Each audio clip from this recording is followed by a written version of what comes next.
King Umberto and his doppelganger.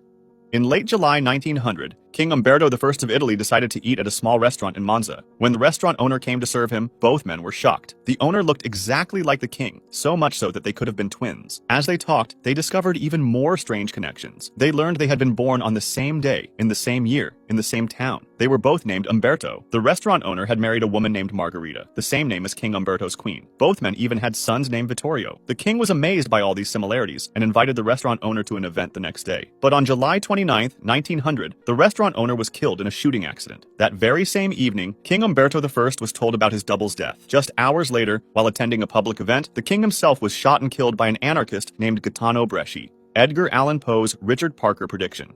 In 1838, author Edgar Allan Poe published The Narrative of Arthur Gordon Pym of Nantucket, his only complete novel. In this dark tale, 4 survivors of a shipwreck find themselves starving in a lifeboat. Desperate, they draw lots to decide who will be sacrificed for food. The unlucky victim is a sailor named Richard Parker, who is killed and eaten by his shipmates. This could have been just another of Poe's eerie tales, if not for what happened 46 years later. In 1884, a yacht called the Mignonette sank in the South Atlantic. 4 crew members survived and drifted in a small lifeboat for many days with no food or water. 3 of the men decided to kill and eat the 4th member of their crew, a 17-year-old cabin boy named Richard Parker. When the 3 survivors were rescued and returned to England, they were put on trial for murder and sentenced to 6 months in prison. During the trial, the eerie similarity to Poe's story stunned the public. Poe could not have known this would happen, as he died in 1849, 35 years before this incident took place. Edwin Booth and Robert Todd Lincoln.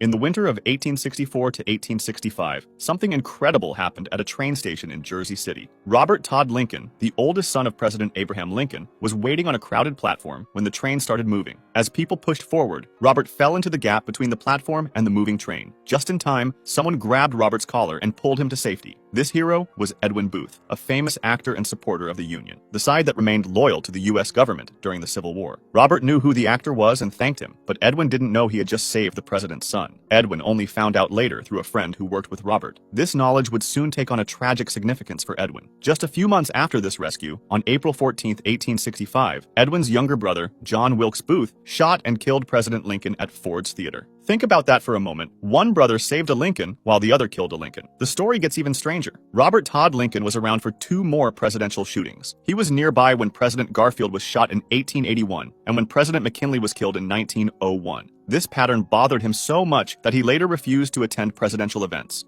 Tsutomu Yamaguchi's double atomic survival. In August 1945, a 29-year-old Japanese engineer named Tsutomu Yamaguchi was on a business trip to Hiroshima. On the morning of August 6th, he was walking to the shipyards when he noticed an American bomber flying overhead. Suddenly, at 8:15 a.m., a bright flash lit up the sky. The first atomic bomb had gone off about 1.9 miles from where he stood. The blast knocked Yamaguchi to the ground, damaged his earring, and badly burned the left side of his body. Despite his injuries, he found shelter, spent the night in the ruined city, and made his way to the train station the next day. Yamaguchi was heading home to Nagasaki. On August 9th, still wrapped in bandages and in pain, Yamaguchi went to work in Nagasaki. As he was telling his boss what had happened in Hiroshima, another bright flash lit up the sky. The second atomic bomb had just been dropped over Nagasaki, and again, Yamaguchi was about 1.9 miles from the blast. The building he was in probably saved him from more serious injuries, though he was exposed to radiation from both bombs. Yamaguchi is the only person the Japanese government officially recognizes as having survived both atomic bombings. Even after being exposed to radiation twice, he recovered and lived until he was 93, dying in 2010 from stomach cancer. Archduke Ferdinand's assassin and the wrong turn.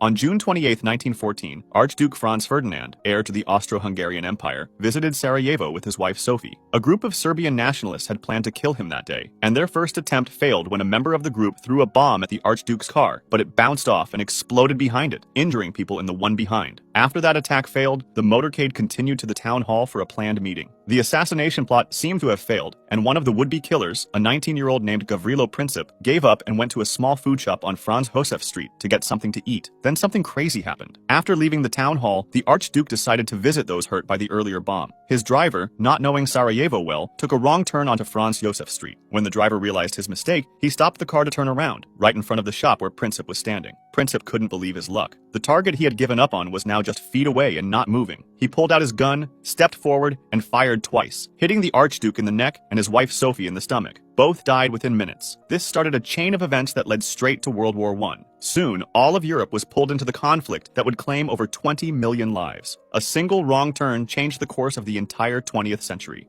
The Jim Twins' Parallel Lives.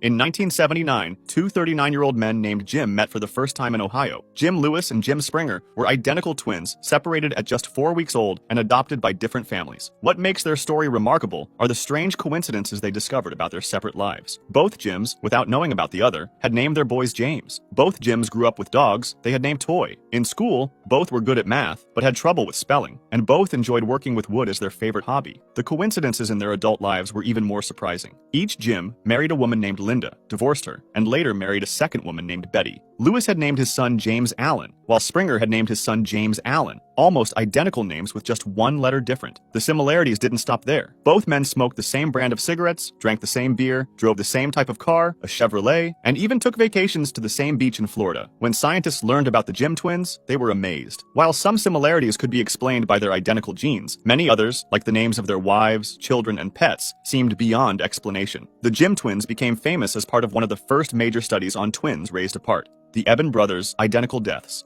In July 1974, 17-year-old Neville Eben was riding his moped along a street when he was hit and killed by a taxi in Hamilton, Bermuda. Almost exactly 1 year later, in July 1975, an even more unbelievable tragedy hit the same family. Neville's brother, Erskine Eben, also 17 years old at the time, was riding the very same moped along the same street in Hamilton when he was hit by a taxi and killed. But not just any taxi. It was the exact same taxi, with the same driver that had killed his brother the year before. Even more surprisingly, the taxi was carrying the same passenger who had been in the vehicle during the first accident: the Greenberry Hill murder case.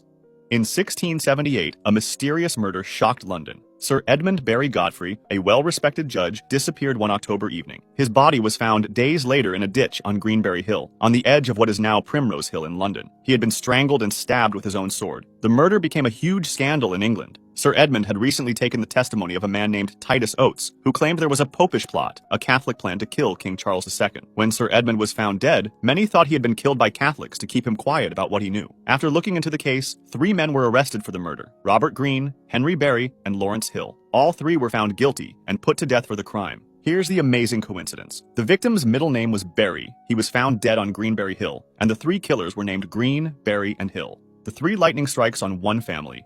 In 1899, in a small town near Taranto in southern Italy, a terrible accident happened. A man named Rollo Primarda was standing in the backyard of his family home during a storm when he was suddenly struck by lightning and killed. About 30 years later, around 1929, lightning struck Rollo's son when he was standing in the same spot in the family's backyard during a storm. Just like his father before him, he died instantly. The family and neighbors were shocked by this incredible repeat tragedy. But the story gets even more unbelievable. On October 8, 1949, Rollo Primarda's grandson, who was named after his grandfather, was standing in that exact same spot in the family yard. A storm was brewing, and amazingly, a lightning bolt struck him too. The 3rd generation of the family had been killed in exactly the same way, in exactly the same place. 3 generations of men from the same family, all killed by lightning while standing in the same spot, over a 50-year period. The chances of being struck by lightning once in a lifetime are already very small. The chances of 3 related men being struck and killed in the same place over 3 generations are almost impossible to calculate. The Primarda family case was reported in newspapers, and later included in books about strange coincidences.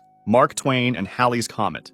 Mark Twain was born on November 30th, 1835, the same night that Halley's Comet was passing by Earth. The famous comet passes by Earth roughly once every 76 years. Throughout his life, Twain was interested in this link to the comet. As he grew older and the comet's return got closer, he began to feel a special connection between his life and the comet. In 1909, when he was 74 years old, Twain made an eerie prediction about his own death. "I came in with Halley's Comet in 1835, Twain said. "It is coming again next year, and I expect to go out with it." Twain's prediction came true. On April 21st, 1910, Mark Twain died of a heart attack at his home in Connecticut. This was just 1 day after Halley's Comet reached its closest point to the sun on that visit, becoming visible from Earth once again. The comet appeared most recently in 1986 and is scheduled to appear again in 2061. Adams and Jefferson dying on July 4th. On July 4th, 1826, John Adams, the 2nd President of the United States, and Thomas Jefferson, the 3rd President, both died. Even more remarkably, it was the 50th anniversary of the Declaration of Independence. Both men had helped create the Declaration. Jefferson wrote most of it, while Adams was one of its strongest supporters in the Continental Congress. These 2 founding fathers had once been friends, then became political rivals, and later became friends again in their old age through letters. As Adams was dying at his home in Massachusetts, his last words were, "Thomas Jefferson survives." What he didn't know was that Jefferson had already died hours earlier at his home in Virginia, about 500 miles away. News traveled slowly in 1826, so when many Americans heard about both deaths at the same time, they were amazed by the timing. The coincidence becomes even more surprising when you consider that 5 years later, on July 4, 1831, James Monroe, the 5th President of the United States, also died. This meant that 3 of the first 5 American presidents all died on July 4th. Robertson's Titanic prediction.